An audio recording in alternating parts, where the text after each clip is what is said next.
Hello everyone, and welcome to the Notre Dame Video Recruiting Mailbag at Blue and Gold Illustrated. I'm your host, Tom Loy. We appreciate all you guys over at blueandgold.com sending in your questions, and let's get right into it.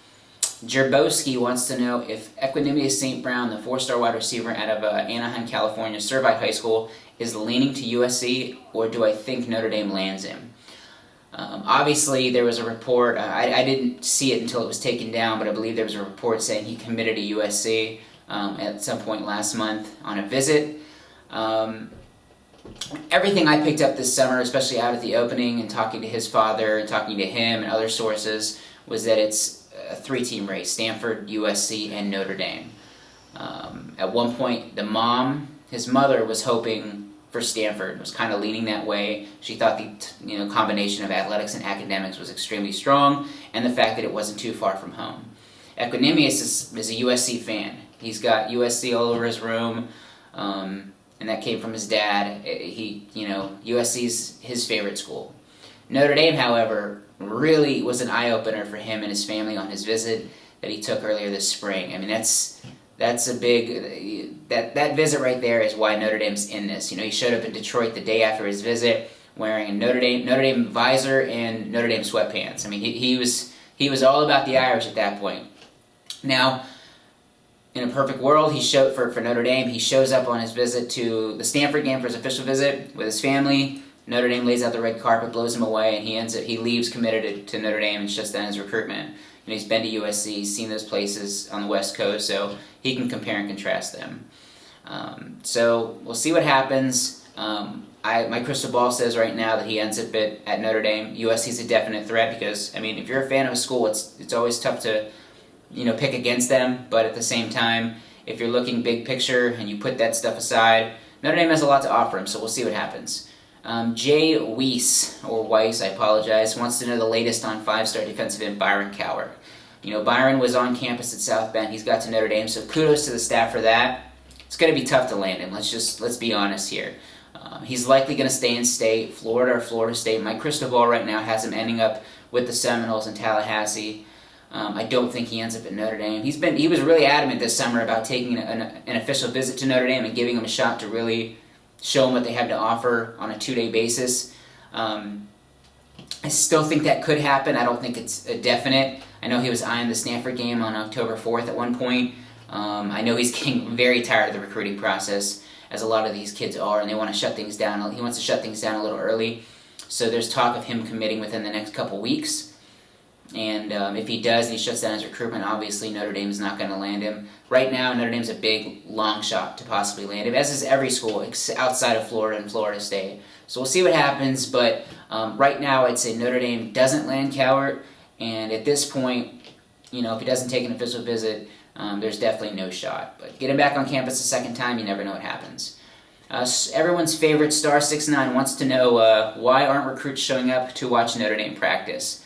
That's hard to. I'm speculating at that point. There's not a lot of major recruits that I'm sure they're trying to reach out to get them on campus to watch them practice. They wanted to come for the games. They want to come for the atmosphere. Right now, Notre Dame's preparing for Rice and Michigan. That's their focus right now. It's less on recruiting, and that's okay at the start of the season. They'll do some recruiting during the season, especially during the bye weeks.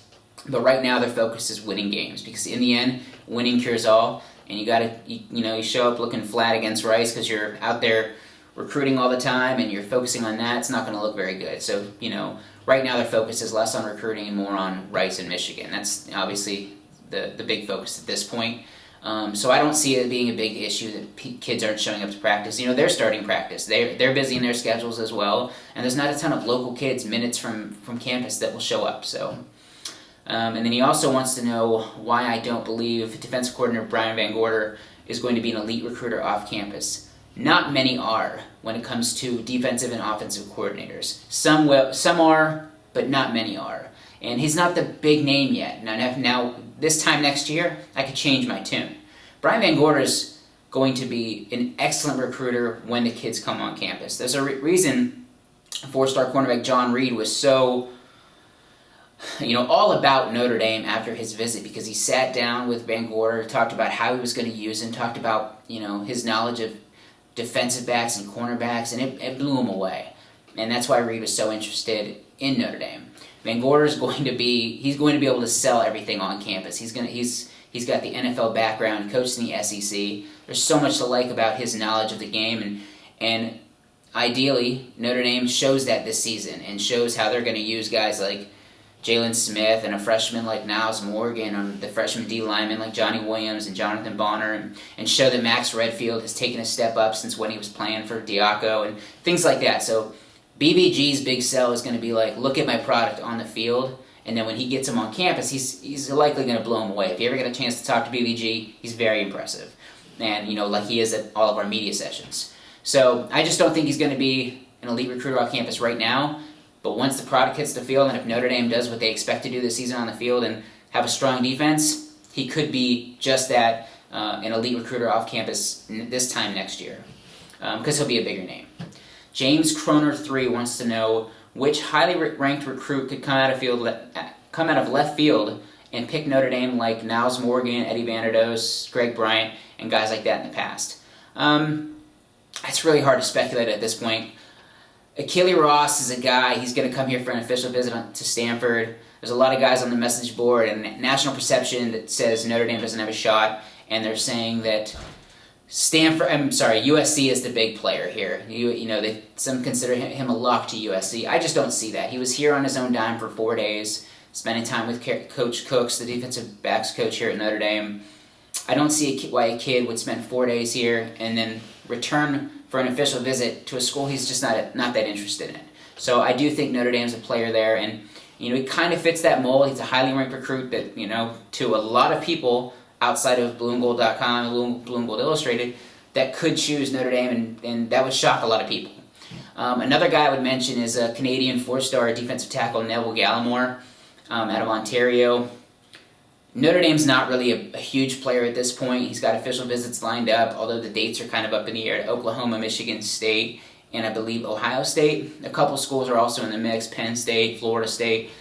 Notre Dame could get into it late, show some production along the defensive line, keep recruiting him, and you never know what happens. But with the fact that he doesn't have all 5 of his official visits set in stone, there's a chance Notre Dame could sneak in, steal one of his last official visits before he ends up making a commitment. He'll likely not, his recruitment started pretty late, so it likely won't be completely shut down and over until signing day. But that's definitely one I would keep an eye on, is if Notre Dame shows some production on the field, Gallimore sees some playing time, and maybe get him on campus for an official visit and blow him away. So you never know what happens. That's definitely the two, Ross and Gallimore, the two I would watch. And that's it for us this week. Again, I'm Tom Lloyd with Blue and Gold Illustrated. Thanks for watching the Notre Dame Video Recruiting Mailbag, and we'll see you next week.